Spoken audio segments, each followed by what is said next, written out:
Assalamualaikum warahmatullahi wabarakatuh. Alhamdulillahi rabbil alamin wa bihi nasta'in ala umuri dunya waddin. Wassalatu wassalamu ala asyrafil mursalin wa ala alihi wa sahbihi wa baraka wa sallam. Qala rabbi shrah li sadri wa yassir li amri wahlul 'uqdatam min lisani yafqahu qawli. Amma ba'd. Tuan-tuan, puan-puan yang dirahmati Allah, alhamdulillah, bersyukur kita kehadrat Allah Subhanahu Wa Taala kerana telah sekian lama kita menangguhkan pengajian secara bersemuka lah, kan? Secara online tu kita tak pasti sejauh mana berlaku. Jadi tuan-tuan, insya-Allah malam ni kita akan sambung perbicaraan kita berkaitan dengan kiamat.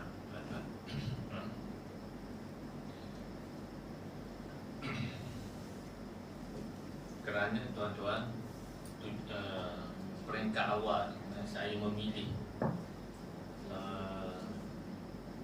buku ni, ensiklopedia kiamat ni, untuk sama-sama mengingatkan diri saya dan tuan-tuan perjalanan hidup kita, kan? Perjalanan hidup kita, di mana suatu ketika dulu tuan-tuan, sebagaimana yang dirakamkan di dalam Al-Quran, surah apa? Kan? Surah yang ketujuh tu. Kita telah berjanji di hadapan Allah Subhanahu Wa Taala, kan? Apabila ditanya, Allah tanya kita, alastu bi rabbikum, tidakkah aku ini Tuhan kamu? Tak? Semua roh menjawab pada ketika itu, qalu syahidna. Tidak ada yang tak terima, ya, semuanya bersaksi. Kami bersaksi engkaulah Tuhan kami semua. Tak kira kafir ke dia, ya. Kata para ulama, tuan-tuan, apa nama gelaran Al-Baghdadi belakang ni, dia kata peristiwa ini berlaku selepas penciptaan Nabi Adam AS. Maknanya Allah cipta Nabi Adam, tuan-tuan, kan? Duduklah Nabi Adam di dalam syurga. Selepas tu Allah mencipta roh. Allah cipta roh ni semua, maknanya daripada Nabi Adam yang pertama tu sehinggalah yang terakhir sekali yang mendiami bumi, termasuklah para Nabi, dah ada semua dah roh tu. Lalu Allah himpunkan semua roh ni. Nabi Adam duduk dalam syurga. Lalu Allah pun tanya, alastu bi rabbikum, adakah aku ini Tuhan kamu? Lalu semua roh tu jawab, qalu syahidna. Mereka berkata, kami bersaksi bahawa engkaulah Tuhan kami. Sebab itulah sebahagian para ulama, dia kata di antara peristiwa yang paling agung, dia kata inilah, dia kata peristiwa yang agung dalam kehidupan manusia, yang disebut sebagai perjanjian Alastu. Yang di Alastu bi rabbikum itu disebut perjanjian Alastu. Dan tuan-tuan, selepas daripada itu, melalui perjanjian Alastu itulah kita ni, kehidupan kita ni ditakdirkan di atas muka bumi, dengan maksud, tuan-tuan, sejauh manakah kita dapat menunaikan perjanjian kita, kan? Apabila kita menerima Allah ni, kamulah Tuhan aku, kan? Tidak cukup sekadar itu, lalu Allah hantar kita ke bumi untuk membuktikan sejauh mana kita menunaikan janji kita dengan Allah Subhanahu Wa Taala, kan? Kita menerima Allah sebagai Tuhan, lalu di atas muka bumi kita pun menunaikan janji kita. Dengar ke tidak cakap Allah Subhanahu Wa Taala. Itulah kita hidup sampai kita meninggal dunia. Maknanya kehidupan kita bermula, kan? Lahir sahaja balik, tuan-tuan, kita menunaikan perjanjian Alastu tu, kan? Maknanya kerja buat kita ni sepatutnya lah, kan? Kita faham, tuan-tuan, kan? Tapi nak memahamkan kepada anak-anak kita tu susah. segala kerja buat kita ni kan, mesti menjurus kepada perjanjian kita dengan Tuhan. Kerja kerana Allah kan, buat apa sahaja semuanya lillahi ta'ala, kerana Allah Subhanahu Wa Ta'ala. Sehinggalah kita dipanggil oleh Allah Subhanahu Wa Ta'ala kadar mana untuk melayakkan kita masuk ke syurga Allah. Jadi tuan-tuan, malam ni kita sambung tanda-tanda awal kiamat. Tanda-tanda awal kiamat. Yang pertama disebut di pengarang kitab kita ni, dia kata dengan terputusnya Nabi Muhammad sallallahu alaihi wasallam, lahir dia Nabi Muhammad. Tuan-tuan, tanda pertama dekatnya kiamat. Ya, tuan-tuan betul. 1400 tahun dah, dekat apa dah? Nanti kita tengok. Lalu kata pengarang kitab kita ni, maksud dia kata Nabi Muhammad diutuskan dalam bab ini adalah petanda alam semesta ini sudah tua. Lahir sahaja Nabi Muhammad, bermaksud bumi ni tua dah. Dan menurut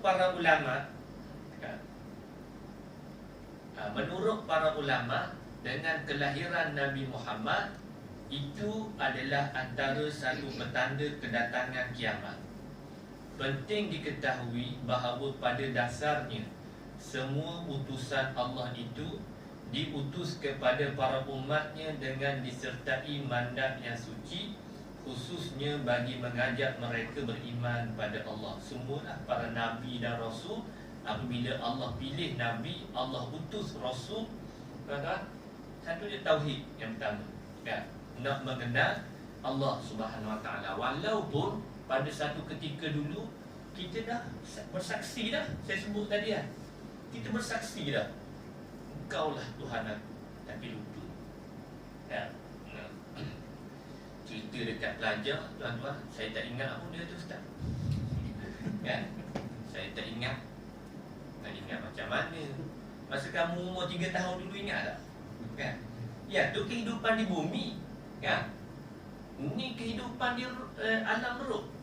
Kehidupan di bumi 3 tahun pun kita tak ingat. Ni alam roh. Sebab itulah diutuskan Nabi untuk mengingatkan kembali perjanjian roh tu. Kan? Nabi cerita, baca ayat Quran lah, kita tahu aku pernah berjanji dulu. Kan?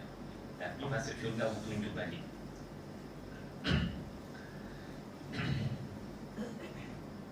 Demikian seterusnya sehingga Allah mengutuskan Nabi dan Rasul terakhir, iaitu Nabi Muhammad sallallahu alaihi wasallam. Okey. Memetik satu ayat Al-Quran, Al-yawma akmaltu lakum dinakum wa atmamtu alaikum ni'mati wa raditu lakumul Islam madina. Pada hari ini, ini ayat Madaniyah ni, kan, diturunkan di Madinah. Pada hari ini aku sudah sempurnakan untuk kamu agama kamu, dan aku sudah cukupkan nikmatku kepada kamu, dan aku sudah redha Islam itu menjadi agama untuk kamu. Okay. Ayat ini menunjukkan Allah Subhanahu Wa Ta'ala sudah mengirimkan utusan terakhirnya. Sebab tu bila turun ayat ni, tuan-tuan, Al-yawma akmaltu lakum, pada hari ini aku telah menyempurnakan agama kamu. Dan para sahabat suka, tuan-tuan. Para sahabat suka, sempurna dah Islam, maknanya tak adalah kerja lepas ni kan. Soalan macam tu lah. Tapi sahabat menangis, seorang sahabat menangis, yang lain suka. Kan? Kalau tak silap saya, kalau tuan-tuan ada terdengar, perbetulkanlah. Dan ingat saya, Abu Bakar menangis. Turun ayatnya, Abu Bakar menangis. Para sahabat kata, kenapa kamu menangis? Kan, agama Islam dah lengkap dah. Kan, nak buat apa menangis? Lalu Abu Bakar kata, kalau Islam ini dah lengkap, maknanya Al-Quran tidak akan ada lagi. Kan, selepas ni, maknanya tidak berlaku lagi penurunan Al-Quran. Bila tidak berlaku penurunan Al-Quran, agama dah lengkap, nescaya Allah akan pandai balik kekasih dia. Ya, maknanya tugas Rasul dah selesai. Maknanya meninggal, lepas tu kan wafat Rasulullah. Sebab tu Abu Bakar menangis. Yang lain suka kan? Sebab Islam dah sempurna. Ini sebagai bukti tidak ada agama lain selain agama Islam yang paling diredai oleh Allah Subhanahu Wa Taala. Allah Subhanahu Wa Taala tidak mungkin menurunkan kembali agama sebagai penyempurna agama Islam. Tak ada dah. Kalau kita dengar tuan-tuan ajaran sekarang ni macam-macam kan, ajaran sesat. Tapi ada orang percaya kan. Yang tu saya sebut kan, saya pernah dah sebut kan. Yang baru ni rasa orang ada share dah video dia, dia insaf dah kan. Nama apa? Puan Masitah kan. Perjalanan mimpi yang terakhir, PMYT kan. Bercakap ni dengan Tuhan ni. Dia bercakap dengan Tuhan. Dia bercakap dengan Tuhan, bercakap dengan Nabi secara sedar. Cakap dengan Tuhan, dia cerita pengalaman dia bertemu dengan Tuhan. Ada siri 1, siri 2, siri 3. Lepas tu bila orang dah ramai pengikut dia, dia buat pula akaun Telegram untuk menceritakan kesinambungan mimpi dia tu. Dia bercakap dengan Tuhan. Tuhan cerita dia akan berlaku pengeboman di tempat ni, tempat yang selamat nak lari di mana. Hebat dia. Kita dengar tuan-tuan, tak betul dah orang ni gila kan. Tapi ramai ni orang percaya. Ramai orang ikut Telegram dia tuan-tuan. Tu kata akhir zaman ni. Kita ya lah. Tapi ada lagi kan, yang terpercaya. Tidak ada dah. Agama Islam lah agama yang sempurna, lengkap. Ini menjadi petanda berakhirnya alam semesta, kiamat lah. Jangkaan tentang semakin hampirnya hari kiamat dengan kehadiran Nabi Muhammad dikukuhkan dengan hadis Nabi, bu'istu ana wasa'atu kahataini qala wa dhammas sababata wal wusta. Nabi kata diutuskan aku dan terjadinya hari kiamat seperti dua jari ini. Nabi buat macam ni kan. Lalu dirapatkan jari telunjuk dengan jari tengah. Buat apa? Nabi buat, oh dekat sangat dah kan. Aku lahir ni, aku diutuskan menjadi Rasul, kata Nabi, dengan kiamat. Nabi buat macam ni, Nabi rapatkan. Oh dekat betul kan. Kata-kata Nabi adalah isyarat tersirat, kata pengarang ini, dan kiasan tentang hampirnya hari kiamat dengan dirapatkan kedua-dua jari baginda. Walaupun masa yang tinggal sebelum terjadinya hari kiamat masih panjang, namun tidak memberi sebarang makna sekiranya dibandingkan dengan umur dunia yang berjuta tahun.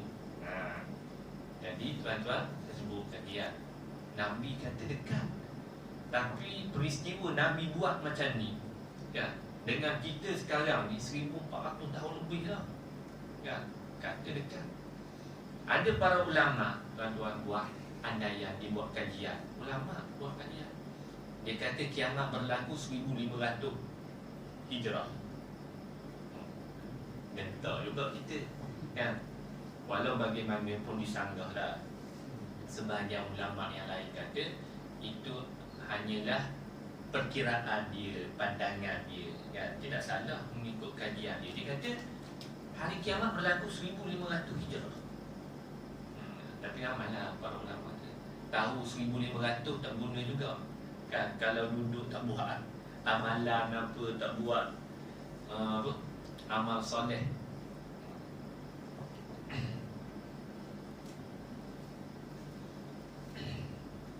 Sebab kan, kalau kita tengok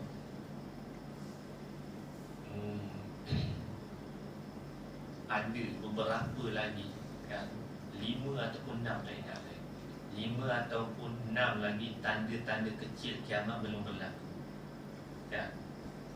Tanda-tanda kecil ni banyak dah terjadi dah, tapi ada lagi yang tak berlaku. Jadi maknanya tidak akan datang kiamat besar, melainkan berlaku dulu tanda-tanda kiamat yang kecil ni. Di antaranya peperangan Bani Asfar kan? Bani Asfar dengan tentera Islam. dan akan berlaku lagi tentera Islam ni berperang dengan orang Kristian. Dia akan berlaku tu dulu peperangan besar lah tu, dan berakhir dengan kemenangan di pihak orang Islam, orang Muslim.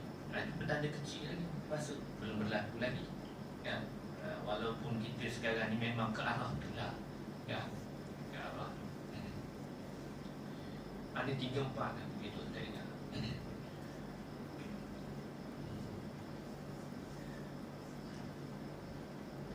Jadi kata pengarang, apatah lagi sekiranya dibandingkan dengan ilmu Allah yang sehari di sisinya umpama 1000 tahun menurut kiraan manusia. Jadi Rasulullah sebut tu, kemungkinan Rasulullah kata dekat berlaku kiamat ni mengikut perkiraan masa di sisi Allah Subhanahu Wa Taala. Kan? Allah kira masa satu hari di sisi Allah bersamaan dengan 1000 tahun dunia. Kalau macam tu, tuan-tuan, kita baru 1500 memang dekat sungguh berlaku kiamat. Merujuk pada ayat itu, ayat mana ni? Wa inna yawman 'inda rabbika ka'alfi sanatin mimma ta'udun. Dan mereka meminta kepadamu wahai Muhammad menyegerakan kedatangan azab, padahal Allah tidak sekali-kali akan mengingkari janjinya. Dan katakanlah kepada mereka, wa inna yauman, sesungguhnya satu hari daripada yauman inda rabbika, di sisi Tuhanmu adalah menyamai 1000 tahun daripada yang kamu hitung. Ini ayat menunjukkan satu hari di sisi Allah bersamaan dengan 1000 tahun di dunia. Maknanya kita 1400 lebih, baru sehari setengah di sisi Allah, tuan-tuan. Kan, daripada kelahiran Nabi Muhammad tu dengan kita ni sehari setengah. Jadi betul lah kiamat tu dekat. Jadi berdasarkan kepada ayat tu menunjukkan umur dunia ni hampir berakhir dengan kedatangan Nabi Muhammad. Manakala perkiraan dalam alam ghaib adalah sehari bersamaan 1000 tahun. Ini bererti hari kiamat masih lama dengan perkiraan sejak Nabi Muhammad wafat sehingga kini sudah berabad-abad tahun lama ini. Jadi nisbah pada kita lama kita rasa, kan? Tetapi di sisi Allah baru sehari, kan? Wa'istu fi nasamis sa'at. Nabi Muhammad mengatakan aku diutuskan pada awal tanda kiamat. Hadis ini menggunakan kalimah, ini dari segi bahasa, tuan-tuan, ya? Menggunakan kalimah nasami, dan dalam rekod lain Nabi Muhammad berkata menggunakan kalimah nafsi, kan? Tadi saya baca tadi, bu'istu fi nasamis sa'at, kan? Dalam hadis yang lain disebut nafsis sa'ah. Nasamis sa'ah sebagaimana dijelaskan oleh Imam Ibnu Katsir berasal daripada perkataan an-nasib, iaitu awal tiupan angin yang lemah. Artinya aku di atas pada permulaan tanda-tanda kiamat. Itu maksud daripada kalam Rasulullah. Hadis ini bermakna Nabi Muhammad diutus pada permulaan terjadinya hari kiamat. Nabi Muhammad diutus mendahului hari kiamat dengan tempoh waktu begitu singkat, sebagaimana yang digambarkan melalui jari telunjuknya dengan mendahului jari tengahnya. Diangkat gini, ya. Lepas tu baru macam ni. Jadi tempoh berlakunya kiamat tu, nak masuk fasa dekat kiamat tu, Nabi Muhammad lahir dulu, kan? Okey. Lepas tu turun hadis ni. Maknanya apabila Rasulullah baca hadis ni, bermulalah tempoh dekatnya berlaku kiamat tu.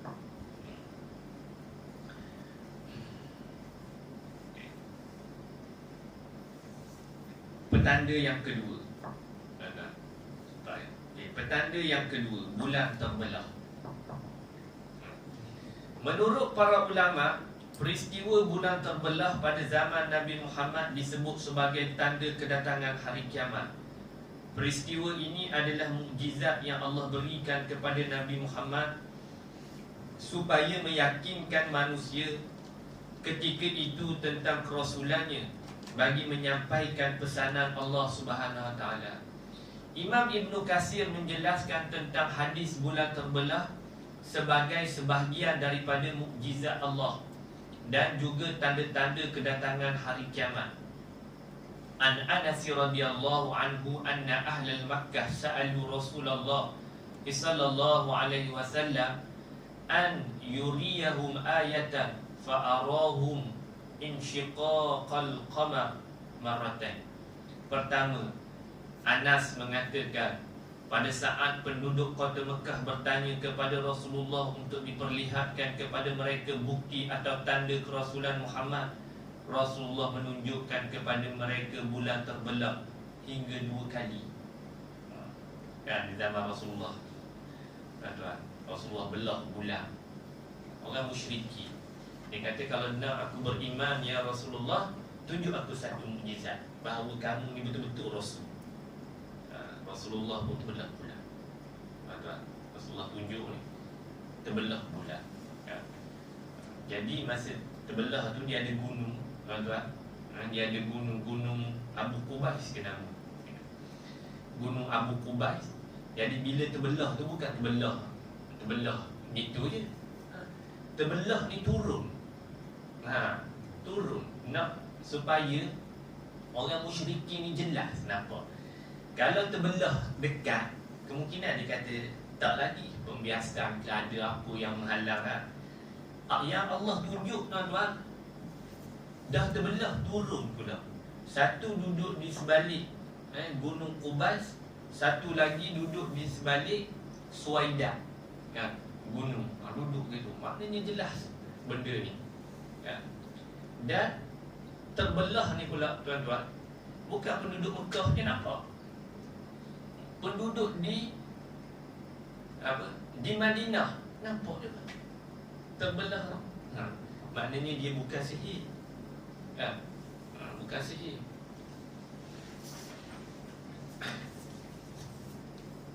Dalam hadis lain, Abdullah mengatakan pada saat itu bulan terpecah menjadi 2, sedangkan aku bersama Rasulullah berkata kepada kami, lihatlah. Rasulullah pun, kan, dia terpegung sebab Allah arahkan dia, kan. Dia buat.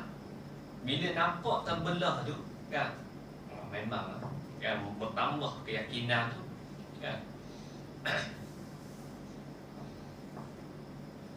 Kedua, Abdullah bin Mas'ud mengatakan, semasa kami bersama Rasulullah di Mina, tiba-tiba bulan terbelah menjadi 2 bahagian.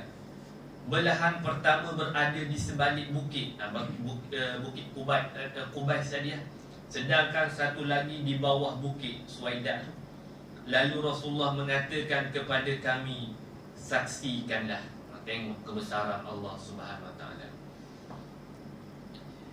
Para ulama bersepakat bulan terbelah pada ketika itu adalah sebahagian daripada mukjizat yang diturunkan oleh Allah kepada Nabi Muhammad sebagai bukti kenabian baginda. Bulan terbelah juga menjadi sebahagian daripada tanda-tanda hari kiamat. Pada dasarnya perkara ini sudah ditetapkan oleh Allah Subhanahu Wa Taala sebagaimana dijelaskan dalam Al-Quran. Iqtarabatis sa'atu wa syaqqal qamar wa in yarau ayatan yu'ridu wa yaqulu sihrun mustamir. Sudah hampir saat kedatangan hari kiamat dan terbelahlah bulan. Dan jikalau mereka, yakni kaum musyrikin Mekah, melihat sesuatu mukjizat, mereka berpaling ingkar sambil berkata, ini adalah sihir yang terus menerus berlaku. Kata sihir pula, kan? Dia minta suruh tunjuk mukjizat supaya dia beriman. Tunjuk mukjizat, ini sihir pula, dia kata, kan? Allah Subhanahu Wa Taala sudah menegaskan bersamaan dengan bulan terbelah pada ketika itu bererti hari kiamat sudah dekat. peristiwa bulan terbelah terjadi ketika Nabi Muhammad berdakwah kepada golongan kafir. Golongan kafir berpaling daripada Nabi sewaktu mendengar dakwah Nabi Muhammad. Lalu Nabi Muhammad menunjukkan mukjizat daripada Allah kepada mereka berupa bulan terbelah. Namun pembuktian itu sia-sia, dan golongan kafir tetap dengan kekafiran mereka. Bahkan mereka menganggap peristiwa itu adalah sihir Nabi Muhammad sallallahu alaihi wasallam. Manakala Imam Ahmad merekodkan bulan terbelah pada zaman Rasulullah sehingga bulan menjadi dua bahagian. Bahagian pertama pada arah gunung itu, gunung Quban sajalah. Sedangkan bahagian lain terdapat pada sebelah lagi. Orang-orang musyrik mengatakan Muhammad sudah menyihir kita. Mereka melanjutkan kembali pertanyaannya, benar dia menyihir kita, tetapi tidak mungkin dia dapat menyihir orang-orang di luar kita secara keseluruhan. Maknanya ada keraguan.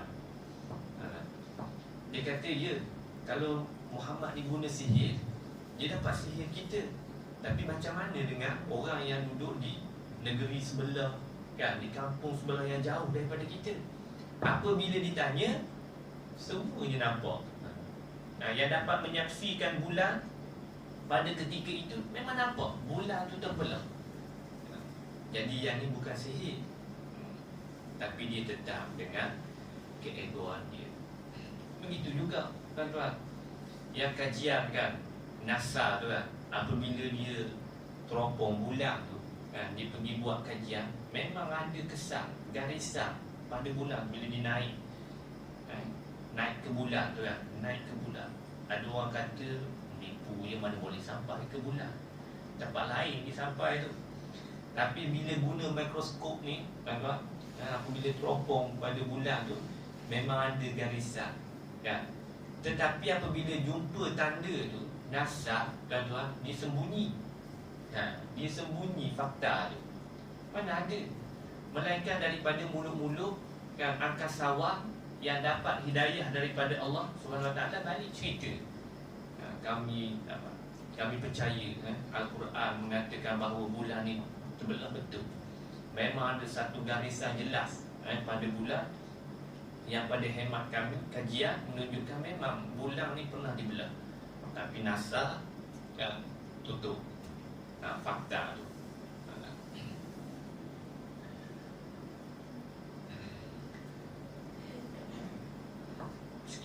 Berdasarkan huraian yang dinyatakan, dapat disimpulkan bahawa Nabi Muhammad SAW diutuskan bagi menyampaikan mandat suci pencipta, iaitu peraturan-peraturan syariat untuk kebaikan umat manusia. Ini kerana Nabi Muhammad dipercayai oleh kaum musyrikin. Allah juga memberi Nabi Muhammad SAW kelebihan yang tidak dapat dimiliki oleh orang lain. Kelebihan itu disebut sebagai mukjizat.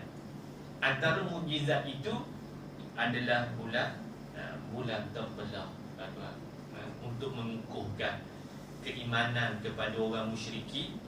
Bukan sahaja orang musyrikin, orang-orang kafir kan? Sehingga ke zaman kita ni bahawa agama Islam itu adalah agama yang benar kan? Agama yang benar.